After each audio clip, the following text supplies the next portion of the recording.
When the Chicago Bulls and Arturas Karnisovas decided to completely reset the Chicago Bulls roster, he made the 2026 offseason a launching pad on what the Chicago Bulls can be heading into the 2026-27 season, hopefully. On today's episode, I want to rank the Chicago Bulls offseason assets and the roster and what we can expect to go into this offseason. We're going to talk about that, plus dive into the mailbag right after this.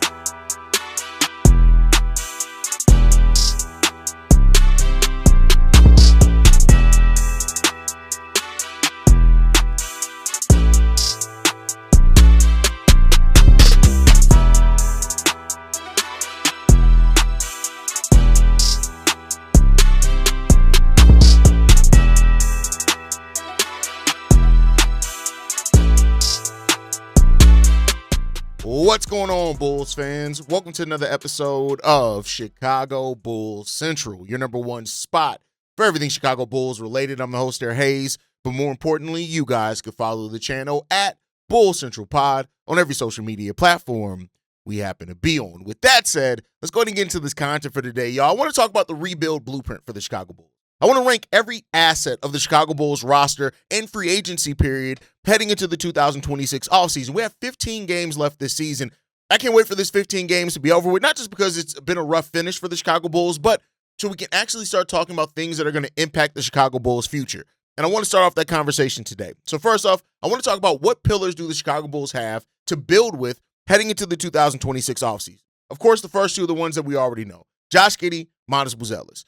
Josh Giddey has shown himself to be a triple-double machine, and he is the heart of the Chicago Bulls offense. He has continued to improve as a shooter over his 2 seasons with the Chicago Bulls, and that has shown that, when he plays his position, which is point guard, and Bulls fans, stop trying to come up with ways to make Josh Giddey a small forward. He is a point guard. His best basketball has always come as a point guard. Don't talk about the height and try to make him a point forward. He is a point guard. That is what every metric, every analytic that you look at will tell you. He is best when he is at that position. And when he gets to play his actual position, he has been a triple-double machine. Somebody who is a floor raiser, somebody who makes the players around him better. The fact that we've seen Josh Giddey with 13 and 15 and 17, assist games with the roster that we currently have just shows you with better talent around it what Josh Giddey can do with creating those type of opportunities for players. He's in the 98th percentile as far as open shots generated by players in the NBA when he's on the court,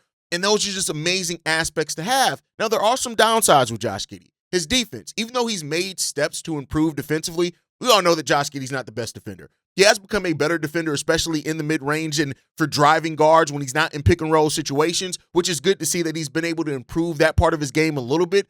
But still, pick-and-roll is one of the more simplistic and baseline offenses that teams are going to run. So the fact that he is not a great pick and roll defender is always going to be something to where you have to have frontline defense. You have to have switchable defenders around him. But that is one of the downsides of Josh Giddey. That and the turnovers, which turnovers at the rate that Josh Giddey gets them are common for players that create as much as what Josh Giddey does. I would still like to see him get those turnovers down, right?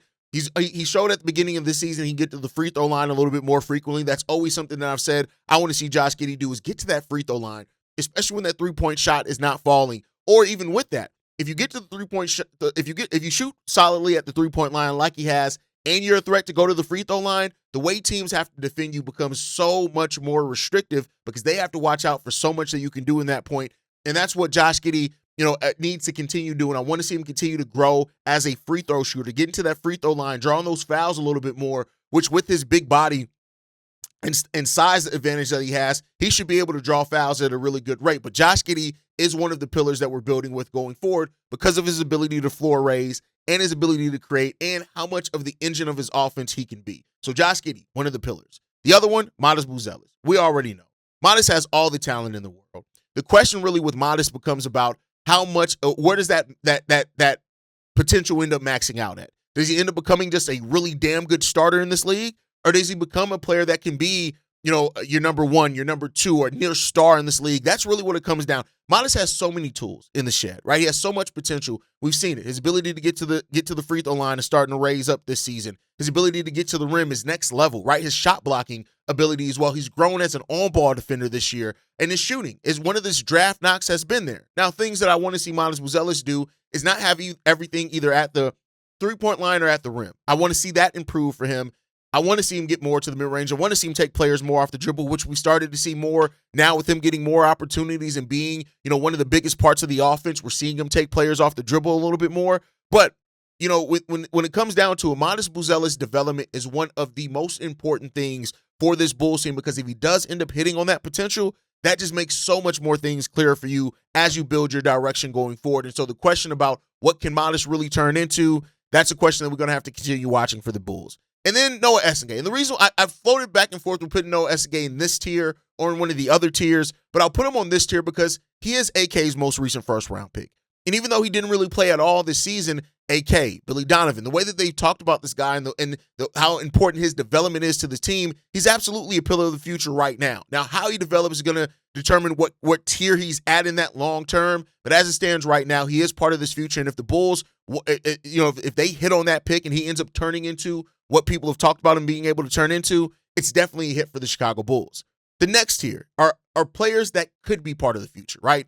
Those guys that I look at like this are Jalen Smith is definitely one of those guys, and Trey Jones, right? These are two younger veterans, right, in the league, because they've been in the league for a long time, but are still very young players as well. But these are role players that know their role, and they are very productive in that role when they are used correctly. Trey Jones, he's been absolutely great for the Bulls since we traded for him, right? Jalen Smith, this season has been so much different for him as he's been playing more 4 this season, and we've seen it. And when him and Modest are on the court together as the 4 and the 3, we've seen it be really good for the Bulls team. They've turned into one of the best rim protecting teams in the league when those guys are on the court together, specifically at the 4 and the 3. Not when Jalen Smith's at the 5, because there's a size disadvantage there and things like that. But these are two guys that I can absolutely see that be productive, that stay on this Bulls roster going forward. But I can also see a world in which maybe the Bulls trade one or two of these guys depending on if they're offered something in the offseason. I think that comes down to where the Bulls really feel like their roster trajectory is on.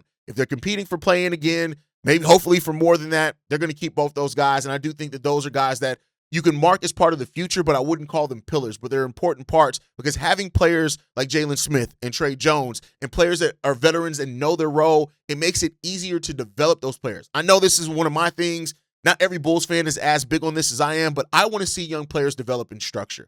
I'm not one of those guys that's like, oh yeah, you're a young player, we want to develop him, give him 25 shots a game. I'm not that, because that's probably not going to be their role once the team gets good. I want to see them playing with players that fit into roles they have to learn to play off of, that can help them, things like that. I think having guys like Jalen Smith and Trey Jones around is really important to that. The next tier of players are the opposite side of that. Young players that could have roles on this team going forward rather than vets that have roles, and that's Leonard Miller and Rob Dillingham, right? These are two guys that are kind of opposite ends of the spectrum. Rob Dillingham has put together 2 really, really good games, but Leonard Miller, to me, has shown himself, especially when he's been given opportunity to start this, like, hey, you got to keep investing in this kid. 6'10", some legit size, a modern forward that gives effort on both sides of the ball. When the shot's falling, it looks really good, but it's not just that. He can get to the rim some as well. I like Leonard Miller, and I think, again, I'm not drinking the Leonard Miller Kool-Aid to the level that some people, like my boy Philly, the 4th over on the Bulls Breeze. I'm not as high on him when he's like, yeah, he absolutely has to be part of the rebuild. But I will say this, continue playing him over these final 15 games and see what you have, because even if he just ends up being a solid bench producer for you, there's reasons why it makes sense to invest in that. So Leonard Miller's that, and Rob Dillingham still has tons of potential. Now, I've said this about Dalen, I said this about, Julian as well. Every year that potential comes down a notch, right? Every year that you don't turn into something, it comes down a notch. And Rob Dillingham in his second year, even though he hasn't played a whole lot, is still teetering on that edge. Now, the last 2 games have been really promising for Rob Dillingham, and I like to see that from him, and I hope that continues. But if it does not, then we got some problems there, right? So we'll see what happens with Dillingham. I like him. I like Dillingham a lot. I will say that. As far as the potential that he can bring there, I just don't see it turning into a good player. But I love Leonard Miller. I really like Leonard Miller. And then there's the last tier of players, which are, they could stay around, they could go. Nick Richards, Colin Sexton, Anthony Simons, Jaden Ivey. Isaac Okoro as well, I'll throw in there. He does have a contract for next year, so more than likely he will be on the team. But these are guys that, could very well stay. But, aside of Jaden Ivey, all those other guys are unrestricted free agents, so they could walk and go to winning situations, especially an Anthony Simons. But a Colin Sexton, having a scorer like him coming off the bench to pair with like Jalen Smith and Trey Jones, I really like that. Nick Richards could stay on. as a guy that, is a backup big. Zach Collins, I guess you can throw in that too. They're both unrestricted free agents. I think the Bulls are going to try to keep one of those guys. We'll see which one it is. But, those guys could stay. They could be part of the future, but they could also just walk in the offseason. No harm, no foul, shake your hands with it, it's done, right? But then we have assets other than that, right? We talked about the players and the tier of the players. Let's talk about offseason assets. Let's start with the draft. The Bulls have potentially 4 picks in this draft. They have their own first-round pick, which is likely to be top 10, right? Unless we get unlucky in the lottery and teams leapfrog us, then they can move down to as low as 11th with where we are right now. And so it's important that AK gets that pick right. If AK cannot get the first-round pick right this season, then it's gonna set everything back. You have to. I said it a couple of years ago before the Modest draft. You got to hit on all your future first-round picks. And now, Modest is a hit to a degree. To what degree we'll see. No, Estegay is a question mark because he hasn't played. And then we'll end up seeing what happens with this first-round pick. But AK has to hit on this first-round pick. Then potentially we have the Portland first-round pick too. Now, this pick is becoming less and less likely to actually convey. Portland has lost Shaedon Sharpe. They did get Scoot Henderson back. Scoot has looked really good since he came back. You get Shaedon Sharpe back as well. Maybe you're cooking. They're 5-5 in their last 10. They find themselves only a half game back of the Golden State Warriors and 2 games back of the Los Angeles Clippers for that 8 seed. The Clippers, Kawhi Leonard just went down with an ankle injury. We don't know how long he's going to be out. And the Golden State Warriors are going to be without Steph for like another week. So this could be the time where Portland starts putting it together and moves up the standings. We'll see if they can. But as right now, I say that Portland first-round pick, probably less likely to convey, but we'll see. Then we have 2 second-round picks. We have the New Orleans second-round pick that right now is slated to be 36th if the season ended right now, right? And then you have our own second-round pick, which right now is slated to be 39th if the season ended right now. Now that, I would like to see the Bulls pair those two. And if you don't draft a big earlier in this draft, right, with your first-round pick, Henry Vassar, the power forward center out of North Carolina, 7 foot, 220 pounds. I like this guy a lot as a second-round pick. I don't know if he's going to turn into an actual NBA player. I'm not saying that to say, hey, he's a steal, but he's slated to be, by most mocks, the first pick in the second round. And with the Bulls having 2 second-round picks, maybe they can pair those to move up and get him if they work him out, see what he's going to be, things like that. This is a guy that I like the raw talent that he brings here. 16 points, 8 rebounds, 2 assists, 61% shooting right now as a junior in college. And even if he ends up just being like the next Zach Collins, which is just a bench big, getting that in the second round is really damn good. Also, he's averaging 1.2 blocks per game. He's averaged a block per game for his collegiate career, 2 years with Arizona. This is his first year with North Carolina. I really like the potential of getting this guy, and you could pair your 2 second-round picks to move up and get him, but there are other options in the second round as well. So that's the draft assets. But then we got free agent money as well. We are $115 million beneath the first tax apron. Now, that's not all cap space that converts to being able to sign other teams' free agents. We'll roughly have about $65 to $70 million for that. The rest can be used to re-sign our own guys and go over the salary cap to keep our own guys.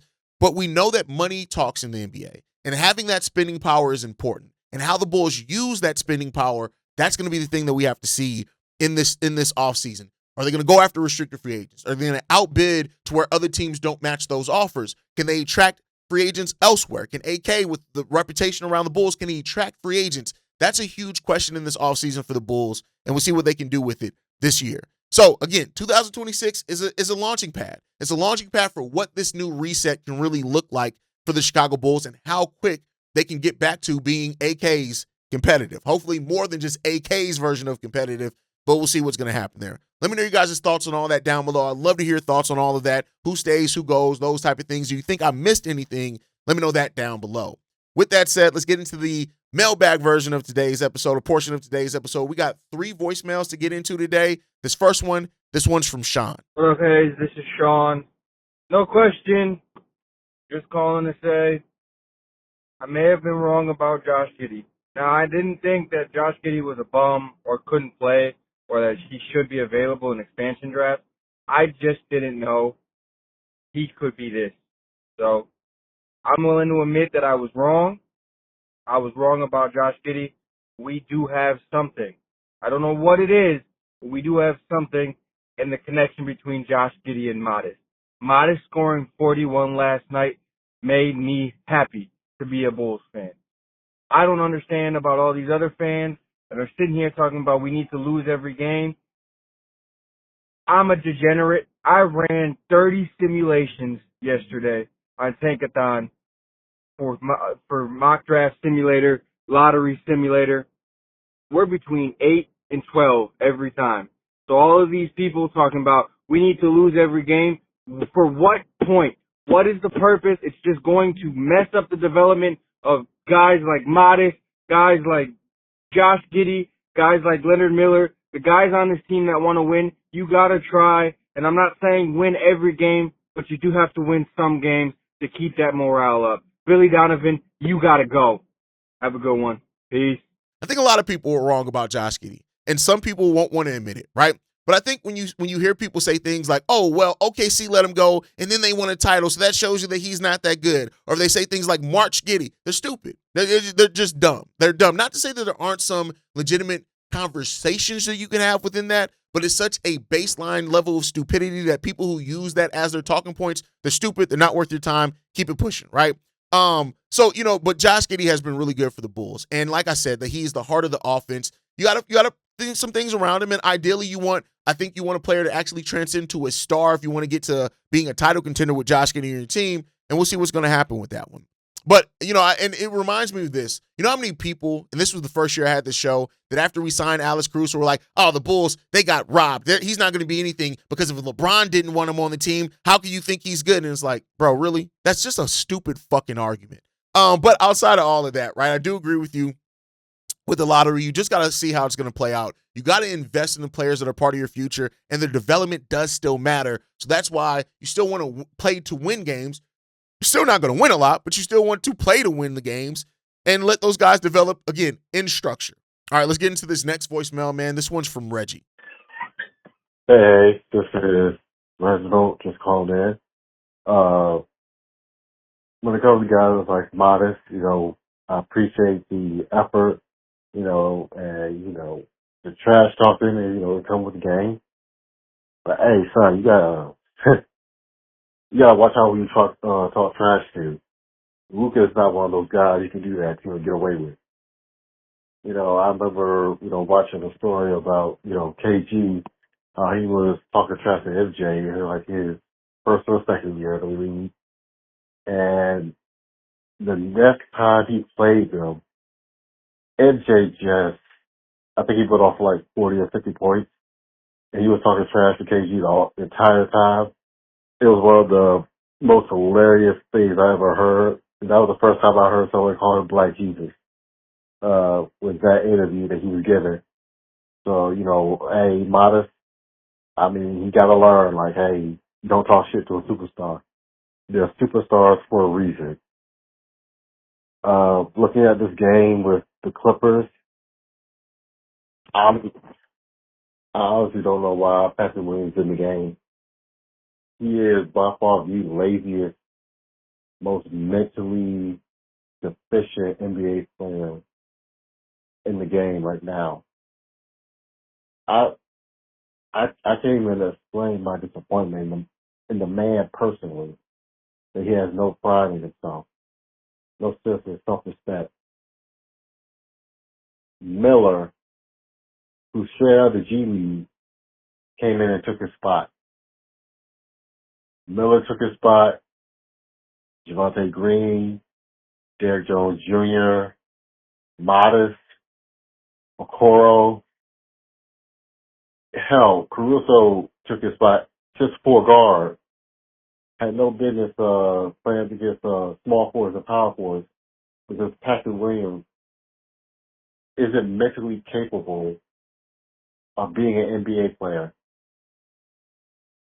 Once again, I'll keep saying it till I'm blue in the face. They need to cut Patrick Williams. Just buy him out. Once again, I know it's never going to happen, but just look at this game as an example. Look at his career as an example. There's no amount of money worth keeping him on the team. I don't care if he was paying the Bulls to stay on the roster. Just buy him out. He brings everyone down. But what's your opinion? Thanks.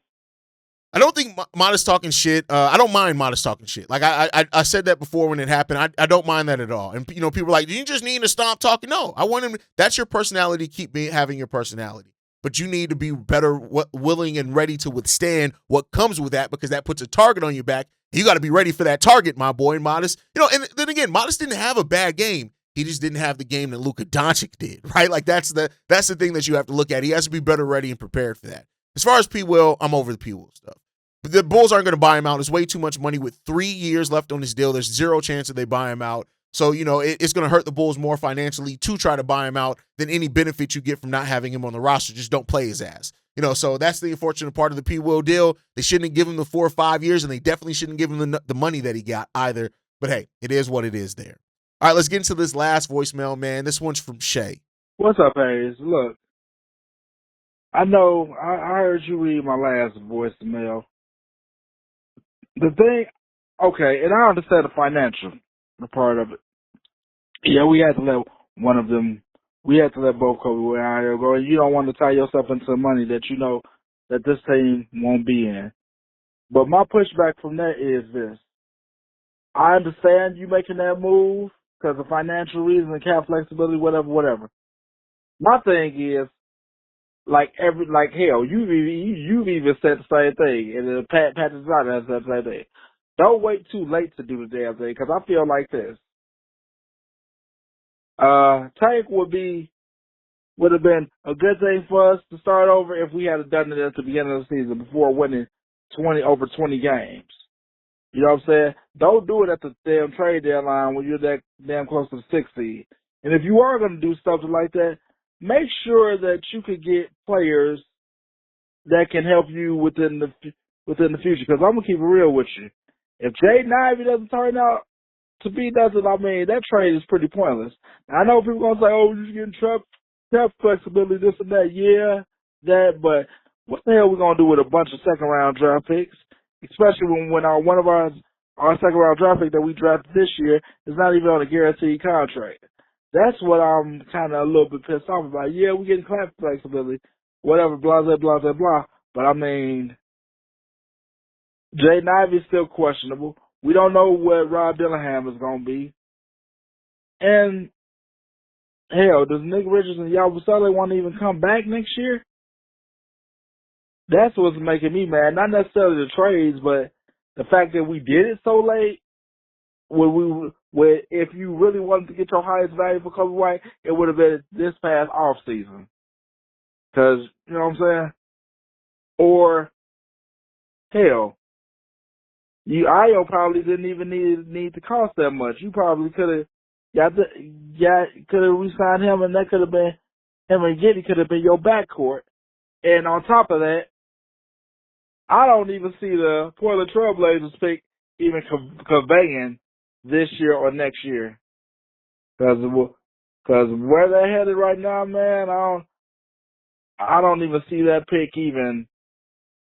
I would have just traded that pick right now, because if that turns into 2 or 4 second-round picks, it's going to be little to nothing. You know what I mean?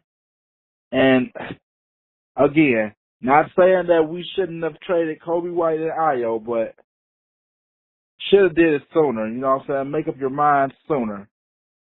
Do it much faster. Kind of like we did with the Lonzo Ball trade.